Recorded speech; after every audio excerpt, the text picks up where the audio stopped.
Well, top of the morning or top of the afternoon or top of the evening to you. Today is the 18th of March, day after the 17th, but I thought it was appropriate to open up with that. So welcome to the South Burlington Land Trust show, Land Matters, or Land Matters, however you want to say it. I'm here with my colleague, Allan Strong. We're going to introduce ourselves in a second, and we're going to spend the next half hour just chatting with you and with each other about the South Burlington Land Trust and why saving open land matters. So I'll start, and then I'll have Allan introduce himself. So my name is Rosanne Greco. I'm currently the president of the South Burlington Land Trust. I live in South Burlington. For a while, I served on the South Burlington City Council and love living in Vermont. So, Allan? Thanks, Roseanne. Yeah, I've lived in South Burlington now for about 20 years and have been a board member of the South Burlington Land Trust for about the past 10 years. So I work as a faculty member, a professor in the Rubenstein School of Environment and Natural Resources at the University of Vermont. A lot of the work that I do is around birds and bird conservation. So most of the research that I'm really focused on now is grassland bird conservation. And a lot of that has to do with bobolinks and savanna sparrows and meadowlarks and some of those species that require these big open spaces. Well, speaking of that, Allan, and since we have you here as a captive audience, Allan is going to be leading another bird watching tour. He did one last year, very well attended. We're going to do it again it's May. Yep, May 4th. So we'll be actually exploring Hubbard Park and the Longview property, which we'll talk a little bit more about as we get into the program. But early May is just a great time to be out looking at birds. Migrants are back, everyone's singing, probably be some wildflowers out as well, so it should be a great time. So it's free, just come on by. We're going to put a little notice in the paper. It'll be 9 o'clock in the morning. Couldn't get a better guide than Allan. And I think he even has some binoculars if you don't have your own. Yeah, yeah. But you probably ought to bring your own boots. So. Well, so we thought today, rather than go into the history of the South Burlington Land Trust, which we might do in future shows if you're interested in it, we'd really talk to you and to each other about why we are a part of the South Burlington Land Trust, why we're on the board of directors, and why we each, in our own views, believe that saving open land matters, because that is the mission of the South Burlington Land Trust, to preserve our open lands, our farmlands, our wildlife corridors, for us now and for people in the future, for the benefits they provide, and they're the basis of our survival. So Allan, why? Why did you join the Land Trust? Why does saving open land matter to you? Yeah, so I mean, I think for me, habitat is really the biggest part for me that I think most important, because I think a lot about wildlife and wildlife habitat. And I think for those who maybe are just really familiar with South Burlington by driving down Shelburne Road or maybe down Dorset Street, you don't really understand just how much important habitat is found here in the city. So we have agricultural habitat, we have shrublands, we have wetlands, we have great water resources, forested habitat. And a lot of this is really important, not just for South Burlington, but for Chittenden County as a whole. So South Burlington and their habitats really play an important role in the ecosystem of this part of Vermont. Yeah. In your background and your education, can you talk a little bit more about the ecological benefits of saving open lands and the meadows and the birds? Yeah. Well, I think maybe just to delve in a little bit more into some of these habitats. So, when we start to think about water resources, South Burlington actually holds a pretty important part of the shoreline of Lake Champlain. So a lot of people are familiar with Red Rocks Park, but maybe don't know that the shoreline of South Burlington actually extends further south along a lot of Shelburne Bay. And right there at Red Rocks Park essentially is where Potash Brook drains into Lake Champlain. And South Burlington holds pretty much the entirety of the Potash Brook watershed.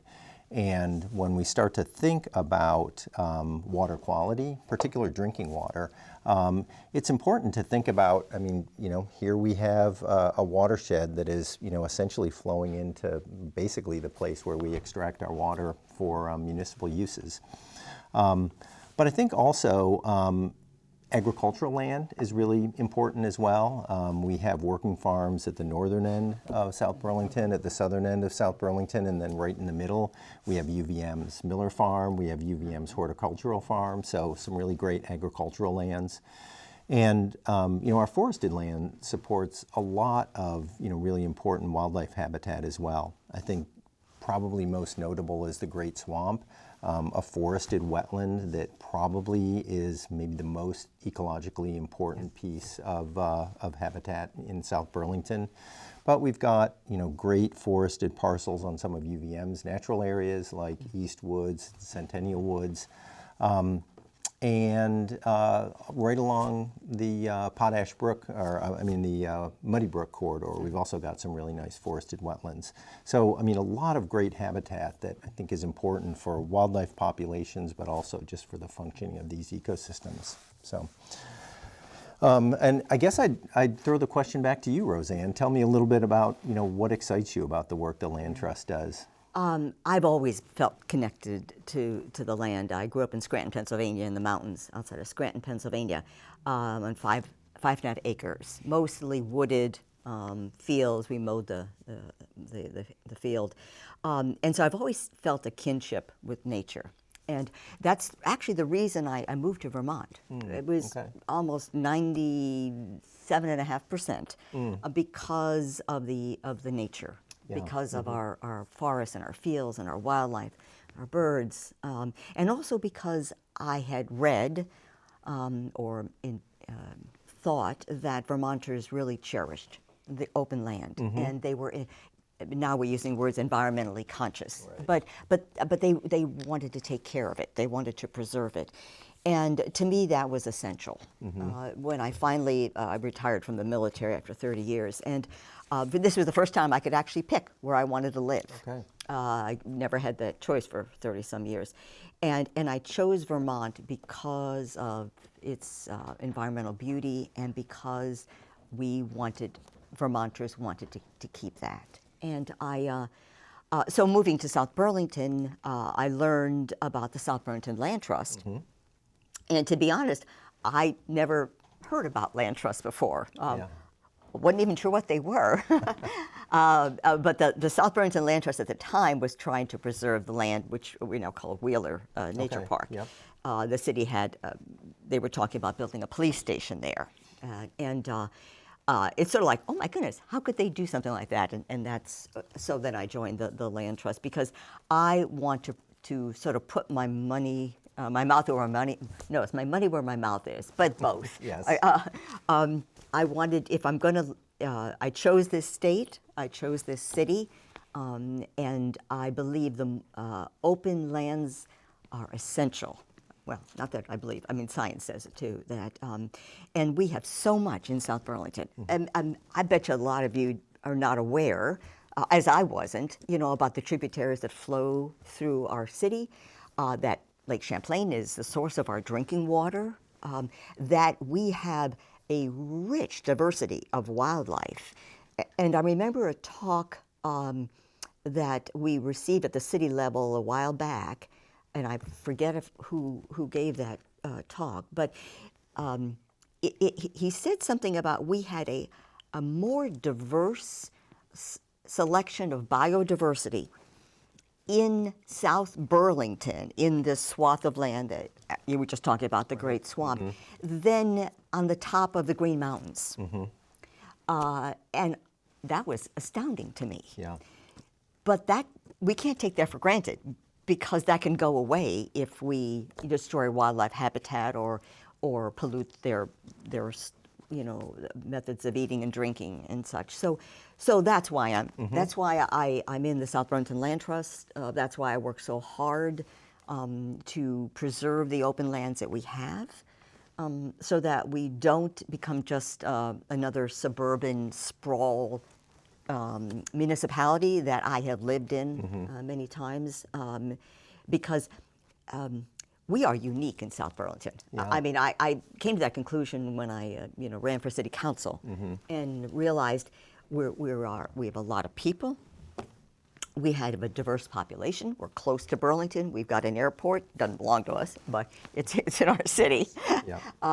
We have UVM. We've got the school and the hospital, and we have all of this beautiful natural resources around us. Yeah. But we got to take care of it, Right. and that's Yeah. why I'm doing what I'm doing. Yeah. I want to take care of it. Yeah. Yeah. So, okay, how about let's just, I mean, they talk about the elephant in the living room. So why would we want to preserve open land? It's out there, right? Is it at peril? Yeah, it is. It is. And sometimes I think we're made out to be like the Hatfield and McCoys, or the farmers and the ranchers. It's open land and it's housing. Right, And yeah. there is, I almost think, an artificial mythology about the two of us cannot coexist peacefully. And the tension between building, developing, paving over, and saving open lands. And I think that's probably the thing that gets most people's attention, because there are strong opinions on both Right. sides. Yeah. Yeah. How do you see that, Allan? Yeah, I think one of the things that can be challenging in this conversation is that we're talking about conserving land, is that we can't really separate people from nature. I mean, we rely on all of the services that nature provides, and at the same time, we're essentially a part of it. Our well-being, our health and well-being really revolves around nature and natural systems. But I think having said that, we can think about a lot of the ways that our patterns of development can potentially minimize the impacts on open land and natural habitat. So, one of the things that ecologists talk about, folks particularly at the Gund Institute for the Environment, talk about ecosystem services. So these are all of the services that essentially nature provides to us for free. And these are things like, the role that trees play in cleaning our air, the role that insects play in pollinating our food, but also just our plants, the role that wetlands play in minimizing flood risk, or the role that riparian forests play in retaining soil along water corridors. A lot of these are called regulating services, but we can also think about cultural services. So we can think about just the spiritual values of nature. We can think about the mental health and well-being values of nature. Thinking about the recreational values of nature. So there's a lot of these things that we can put into this kind of idea of ecosystem services.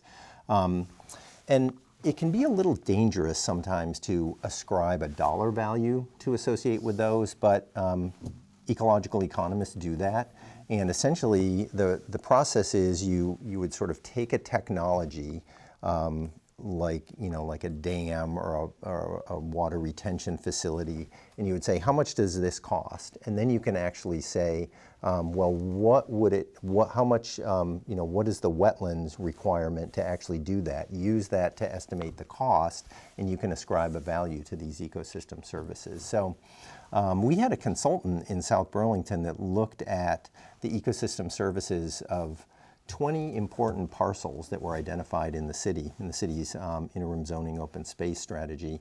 And what they found, those 20 parcels provide on an annual basis something like $1.5 to $6.5 million per year. I mean, essentially doing the work that our technology would need to do for free. So, I mean, really pretty amazing to kind of think about that.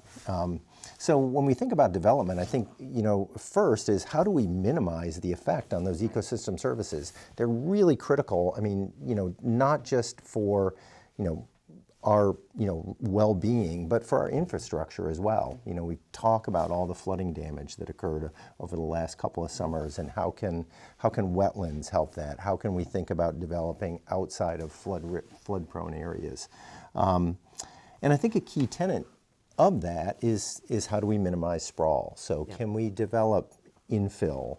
Can we develop along transit corridors? Can we do it in a smart way that doesn't cut into those services that ecosystems are providing?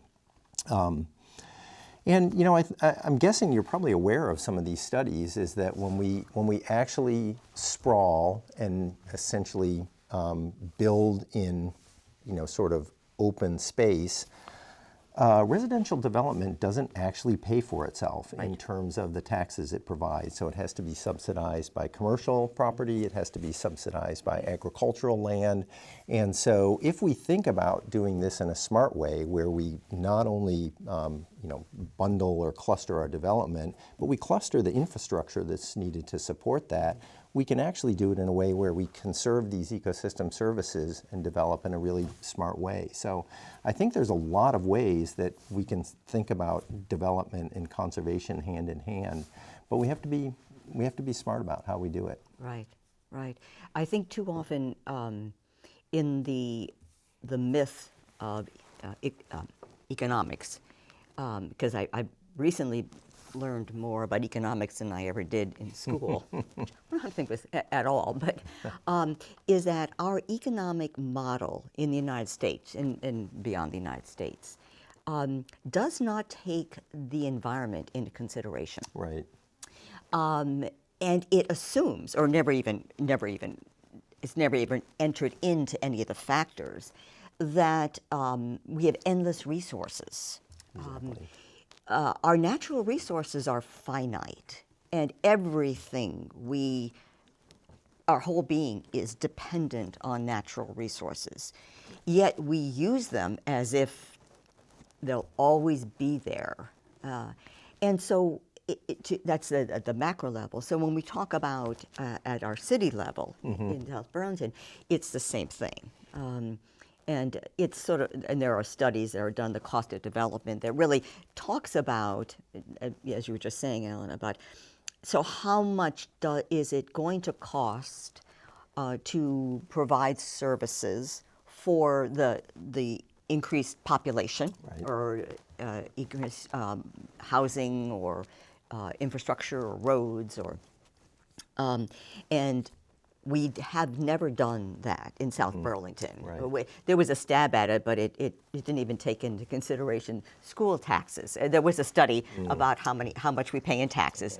Yep. This was quite a few years, 5 years ago or so, but it ignored school taxes, and we know now that's the bulk of our taxes. But if we keep doing that, we're going to run out of natural resources, without a doubt. But the second thing is the economic bill is going to be prohibitive for the average Vermonter. And we talk about diversity. We talk about wanting to have a diverse population of all income levels and such. But as we build houses that are unaffordable to most people, and the bills go up to pay for the services that these require, and at the same time we're losing the natural resource services, we're heading toward bankruptcy, environmental bankruptcy, and even economic bankruptcy. And just because we can do something, just because we can, and in South Burlington, unfortunately, we have seen a lot of suburban sprawl. When I first moved here and I started attending city meetings, the planning commission meetings and city council meetings and DRB meetings, that's the thing they kept saying we don't want. Right. We don't want suburban sprawl for many reasons. A lot of it was economic, because it costs more when you're spread out, when you have these mammoth developments rather than in a city center where people can walk to things and such. And yet we continue to do that in South Burlington. We continue to spread out, and now some of the new initiatives is, well, if there's infrastructure in place, then you ought to build on it. And that's what I'm saying. Just because we can doesn't mean we should, especially when building on it imperils the natural resources. It impairs them, and us. Yeah.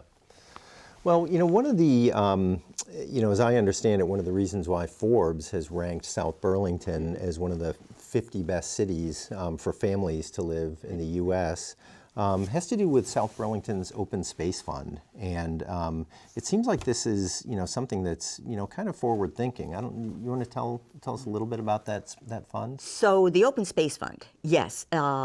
We were recognized, as Allan said, as one of the best places to live. And they talked about crime and quality of life, and et cetera, but they specifically named the fact that we had an open space fund.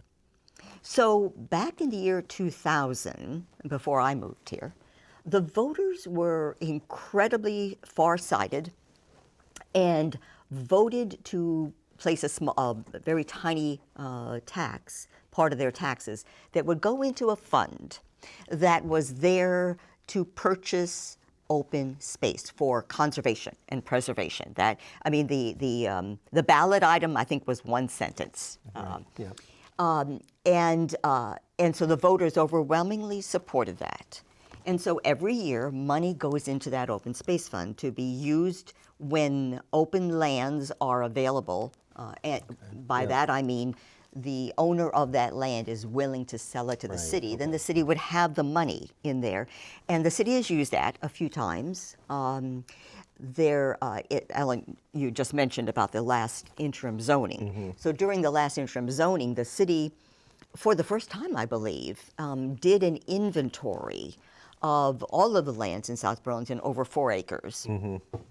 And used a criteria with 5 different qualities, and then sort of ranked them. And out of 189 parcels, Allan was the chair of that open space committee, narrowed it down to 25 parcels of the highest quality. And then the city hired consultants to evaluate those parcels economically, environmentally, and from that a broader perspective.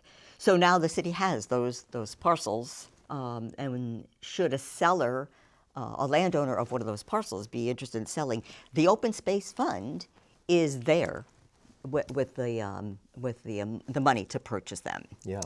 And but that takes a vote of the city council. Yep. Yeah.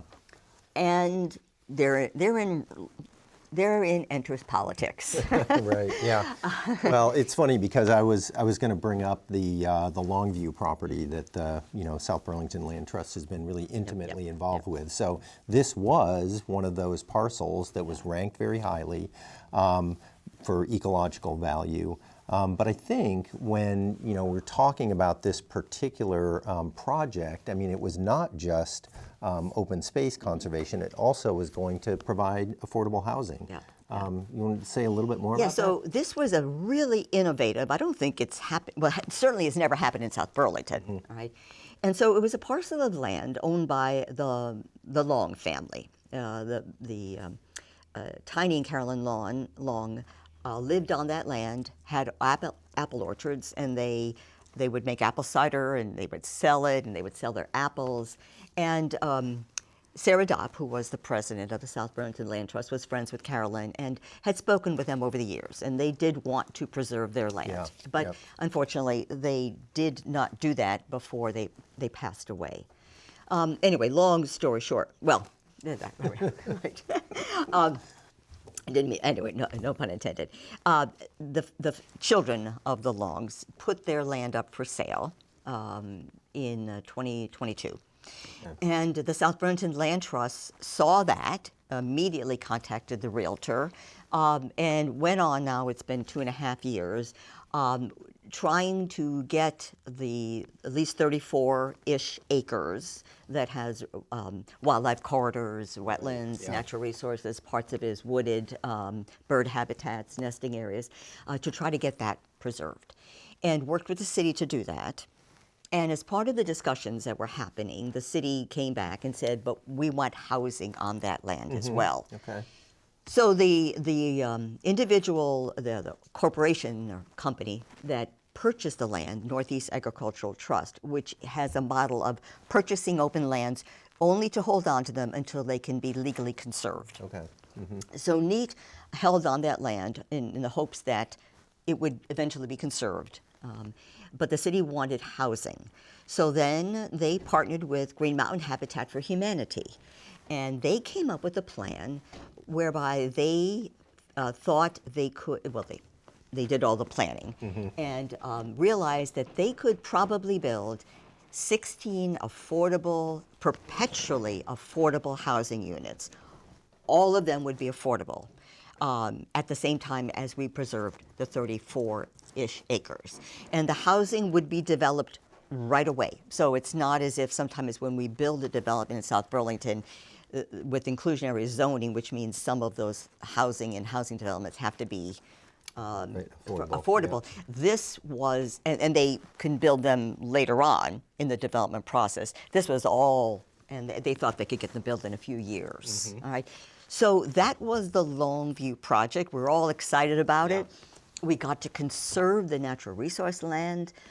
By the way, part of that would, if the city, we were hoping the city would buy that, and then they could have walkways, pathways, bike paths, Right, community gardens. And so we'd be connecting neighborhoods through bikes and walking as opposed to roads. And then right there, to the western part of it would be where the affordable housing is. Yep.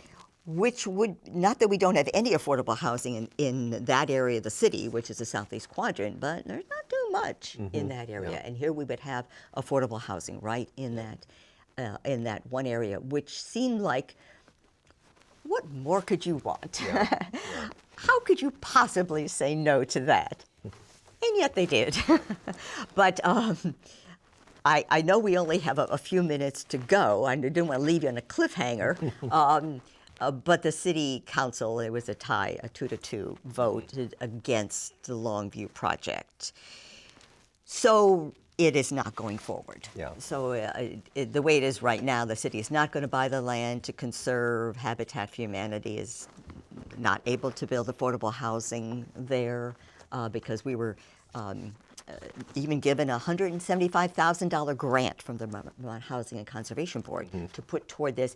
And that open space fund that we were just talking about, that would have been able to cover the cost of buying the land and still have $100,000 still left in the fund because there's well over $500,000 in there. And the project was asking the city for about $461,000. So. Yeah, one thing I think I'll just to add on there. I think one of the things that for me definitely appealed about that project is the fact that we often talk about the fact that open space and affordable housing are not close to one another. So just thinking about this opportunity for recreation, for hiking in the woods, essentially out the back door of these 16 affordable units. But as you say, we've been, it's something the South Burlington Land Trust is still focused on, something we'd like to continue to push forward. And so we'll continue to work on opportunities to make this a reality one way or the other. Yeah. Yes, we do. So the South Burlington Land Trust, even though the city voted it down, we have not given up. We're never giving up. We're never going to give up on our work to save open land because land matters. Land matters. So we are pursuing other options, maybe in our next show. We're hoping that maybe we can have a recurring show on land matters and talk about different things. Maybe at that time we can tell you the progress, hopefully progress we've made in saving that land. Other things Allan and I think would be wonderful to talk about is water, our water quality. Yeah. We don't think much about water, but sometimes we have too much of it, sometimes we don't have enough of it. Yeah. Sometimes what we do have, we pollute it. So we think, and we have a lot of water in South Burlington. Yes. And Yeah. maybe you find out, here's a question for you. You come back, not that you're going to give us an answer, but what tributary, what watershed is in your neighborhood in South Burlington? Yeah. Do you even know how many watersheds there are in South Burlington? To be honest, I didn't know that for a long time, nor do I even know what watershed is in my neighborhood watershed, but I'm going to find out. So we may talk about that next time. However, if you have watched this show and you have any questions, or if you want to hear us, you want to learn more about something, send us an email. I think you can do that on our website, or send it to me, Rosanne, 05403, which is the zip code for South Burlington, at AOL.com. And don't criticize AOL.com. I've had that since the 1990s. And let us know if you have any questions or anything you'd like us to talk about. And Allan and I will be happy to do that next time. Yeah. Any final words, Allan, before? Yeah, I was just going to say thanks so much for watching. It's really great to talk about, I mean, sometimes when you start thinking about conservation and nature, it can be overwhelming. And so thinking about it at a local level where land really does matter, I think is important. So, Yep. yeah. Yep. Think globally, act locally, land matters. Until next time.